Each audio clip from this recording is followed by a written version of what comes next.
Hello everyone, outside again because it is lovely and sunny. Okay, this is lesson 3 on the Write to Play series of lessons. Now, this lesson is about premise. Okay, this is about finding our premise. Lesson 1 was about finding your message and your concept for your play. Lesson 2 was about characterization for your play. And lesson 3 is about finding the premise for the play. So a premise is basically what we're going to base our story on, and that's what we're going to write today. Think of the premise as being like an introduction. It's going to tell the story in rough terms, and it's also going to give all of the background information as well.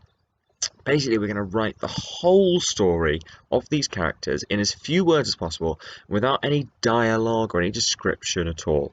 It's going to be everything that's relevant in their lives. It's going to take place over a long period of time. It's the complete opposite of when we write a short story, a good short story where we try to focus on a short period of time. That's because this is part of the planning process. The audience will never read this. It doesn't need to be particularly interesting. So, having just told you that it's not interesting, I'll read mine. Okay? So, Sam and Danny met at university. They moved in together, and once they graduated, Danny got a job working for the same university that they went to. Sam loved their life together for a while, but as time went on, he found that Danny was just too busy with work and they weren't spending any time together anymore. Sam worked in a coffee shop, and around this time, when he was feeling that Danny was just too busy, Bobby started there. Sam and Bobby became close friends, but mostly at work, so Danny never really saw Bobby other than outside of the house. One night, after the cafe closed, Sam and Bobby got to talking, and Sam admitted to Bobby that he didn't want to be with Danny anymore, but that he said that he loved his home life so much and he was scared about throwing away all the years that they'd spent together. Um, Mortified that he had said this behind Danny's back, Sam decided that the best thing to do was to break up with Danny. Their rental agreement on their flat wasn't up for a few months, so they decided to stick it out in the flat together. Danny decided he was going to buy a flat once the contract was up, and Sam was deciding whether or not he could keep renting their current flat by himself or whether he'd have to move somewhere cheaper.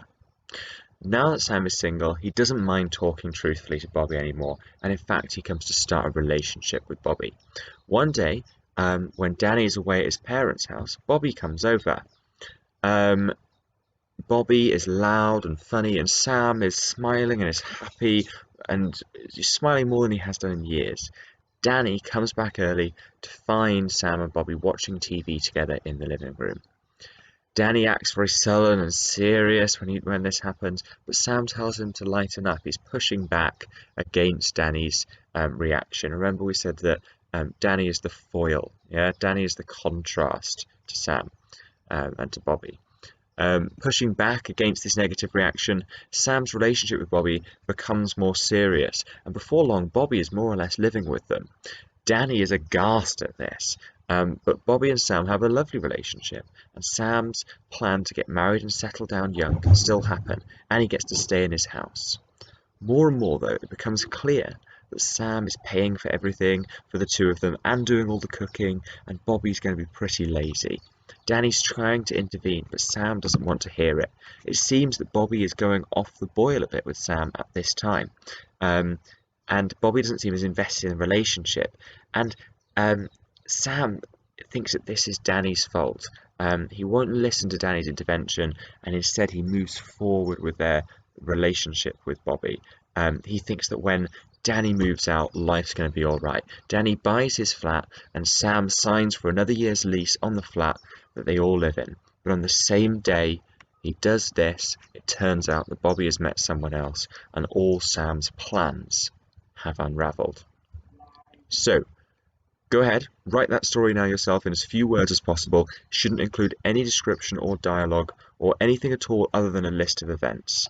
So, write all that now and join me in lesson 4, where we're going to basically throw everything that you've written away. That's because most of what you've written is going to be the backstory, and our play is going to focus on just a short part of the lives of these characters. So I told you it didn't matter if it was any good. You might all think that mine's not very good. Doesn't matter. We're throwing most of it away. Most of that's going to become backstory. But write it now.